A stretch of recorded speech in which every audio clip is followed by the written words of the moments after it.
Eu estava no meu apartamento. Eu estava exatamente aqui, palco de uma das memoráveis campanhas do Brasil. Eu estava em Brasília, eu morava em Brasília, era presidente do centro acadêmico do Colégio Dom Bosco. Nós estávamos lá embaixo, éramos uma formiguinha no mar de gente, né, lutando pela mesma causa. O dia, 12 de janeiro de 1984.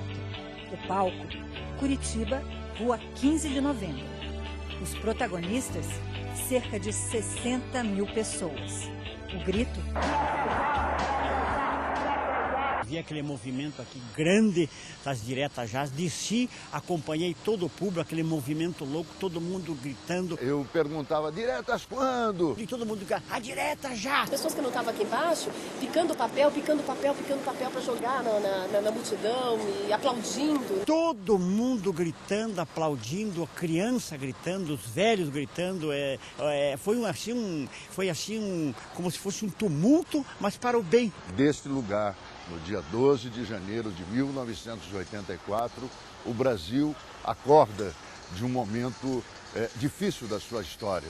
E o Paraná teve a grande contribuição histórica, cívica, cultural de ser daqui, naquele longínquo ano de 84, ecoando para o Brasil, deste palco natural da cidadania paranaense, o grito das diretas já. Um grito que começou a se formar na garganta dos brasileiros muitos anos antes. Exatamente em 31 de março de 1964. A ditadura militar amordaçou o país. A liberdade de expressão, artística, a divergência de ideias. Tudo passou a ser proibido. Presidentes, governadores, prefeitos de capitais e municípios considerados áreas de segurança nacional eram escolhidos por voto indireto. A resistência ao regime foi reprimida com força. Milhares de brasileiros foram exilados, presos, torturados, mortos. O controle nas ruas era total. Naquela época você ia para um cinema, estava arriscado a ser preso, né? Você ia sair na rua para ir para um show de rock, você podia ser preso, para averiguações e tudo mais. Era um período repressivo, né? Mas os militares sempre enfrentaram oposição. Em 1979, veio a primeira grande vitória popular. A anistia permitiu a volta de mais de 5 mil brasileiros exilados. Centenas de presos políticos ganharam a liberdade. Mas a ditadura permaneceu. Foram mais 4 anos de governo militar, mais 4 anos de luta clandestina, de oposição ao regime. Até que em 1983, no dia 2 de março, um jovem deputado federal de Mato Grosso, Dante de Oliveira, apresentou no Congresso uma proposta de emenda constitucional. O projeto pretendia devolver aos brasileiros o direito de escolher o presidente do Brasil. Foi necessário quase 1 ano para que a população vencesse o medo e saísse às ruas. E foram os curitibanos que deram o exemplo. Na Boca Maldita, o grito contido virou música. A raiva e o medo se transformaram em uma ira santa. De quem essa ira santa, essa saúde civil, que tocando na ferida. Como Curitiba tinha uma certa tradição, não tinha muita tradição política, uma tradição de ser uma cidade apática, né? Ninguém imaginava que ia tanta gente. Pensava-se que ia 10 a 20 mil pessoas. As avaliações mais otimistas, né? E na época, né, se você for ver os jornais da época, você avalia de 40 mil, 50 mil, né? Houve avaliações até de 80 mil pessoas na Boca Maldita. Era um ato revolucionário, né? De você se contrapor ao sistema. Tanto é verdade que as emissoras de rádio, de televisão, inclusive a minha emissora de rádio, não noticiava. Não havia o chamamento do público, né? Não houve nenhum chamamento assim, como se dá hoje. Olha, atenção, um grande evento vai acontecer tal dia, tal hora. Isso não existiu. Era de boca a boca. Naquela época praticamente não existiam comícios, não existia manifestação cívica nenhuma, né? E Esse comício de Curitiba, ele foi o ponto de partida, né, que motivou as pessoas de outras cidades a irem também aos comícios, né? Porque até então você tinha um medo, né? As pessoas tinham medo de sair de casa. Né? Eu, momentos antes, havia ouvido Carlos Átila. Carlos Átila era o porta-voz do então presidente Figueiredo, que ele dizia assim: comício, onde é que vai ter esse comício? Ninguém sabe, ninguém viu, né? E o comício se deu aqui, quando por volta das 8 e pouco da noite, já tínhamos mais de 60 mil pessoas tomando todos os espaços físicos e democráticos dessa rua.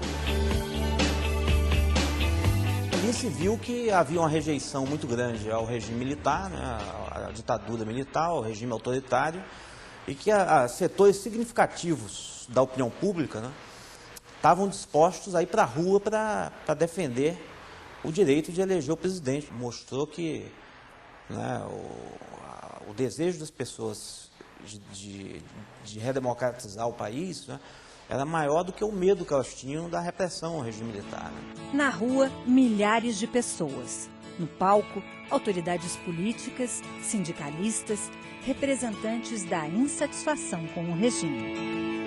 Tivemos a presença do Richa, era o governador, o Álvaro Dias, o Requião, então deputado estadual, muitos deputados da Assembleia Legislativa do Estado do Paraná.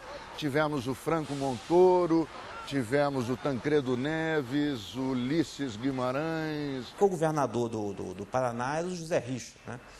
E o PMDB do Paraná era um dos partidos mais fortes em escala nacional, né?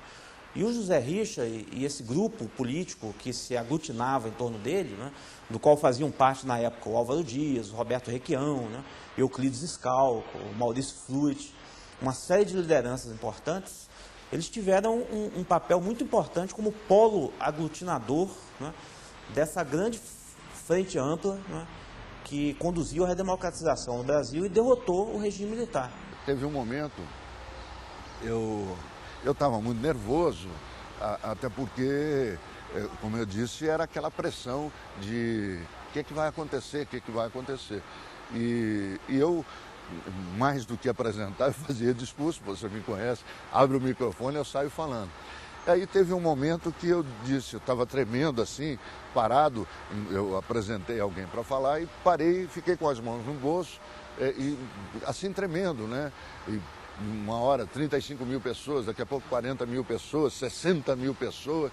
E eu disse em voz alta, talvez tenha sido o meu pensamento em voz alta, estamos comandando, né, um momento da história. Estamos liderando um momento da história.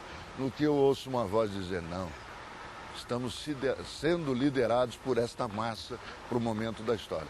A voz era do Tancredo Neves. Não era um movimento de lideranças apenas, né, onde nós, militantes, só da militância, né, era um movimento da população, donas de casa, trabalhadores, né, trabalhadores do comércio, trabalhadores das empresas, né, operários, estudantes, jovens que não estavam no movimento, enfim, era a população de Curitiba clamando pelas eleições diretas. Nós éramos artífices, atores de um momento, mas não personagens principais.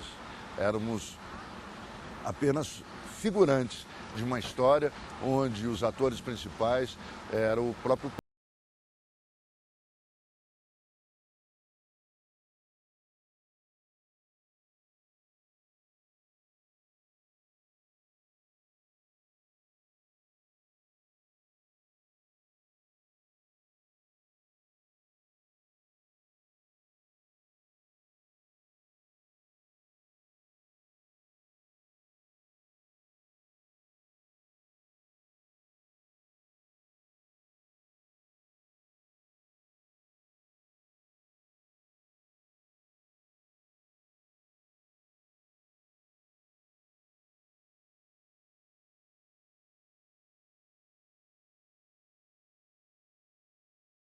alcançar o quórum constitucional necessário à aprovação da matéria. A proposta foi rejeitada pela Câmara.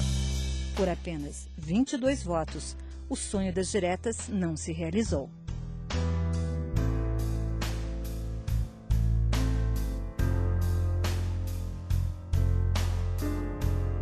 Mas a grande manifestação popular pôs fim à sequência de presidentes militares. Em 1985, 2 candidatos civis disputaram os votos do colégio eleitoral. Tancredo Neves, o candidato da oposição, venceu. O saldo líquido é extremamente positivo, né? E muitas vezes a gente olha as pessoas hoje desiludidas, né, com a política, com os políticos, e eu acho isso, né, um grande engano, né? Porque muitas vezes as pessoas não percebem o quanto o país avançou da campanha das diretas para cá. Dá essa sensação de dever cumprido sob certo aspecto, mas ainda tem muito por fazer, né? Ainda tem muito por fazer, ainda o país precisa da gente, né? O mundo, o planeta precisa da gente, na defesa do meio ambiente, na defesa dos animais, na defesa dos direitos, né, de igualdade. Então, a gente ainda precisa lutar muito. Nós não paramos nem um segundo, quer dizer, as coisas ainda não estão totalmente resolvidas. A grande bandeira das diretas foi essa, né? Não era só um país onde houvesse liberdade política, né? Onde se pudesse criticar os governos, onde se pudesse criticar os políticos, né? Mas um país que fosse economicamente mais justo também, né? Que as pessoas tivessem mais oportunidade de viver uma vida decente, né? E ter acesso aos bens de consumo, à educação, à saúde, né? E isso demora, né? Primeiro se restaura as liberdades políticas, né? Depois se usa essas liberdades políticas, né, para se criar um país que é economicamente mais justo.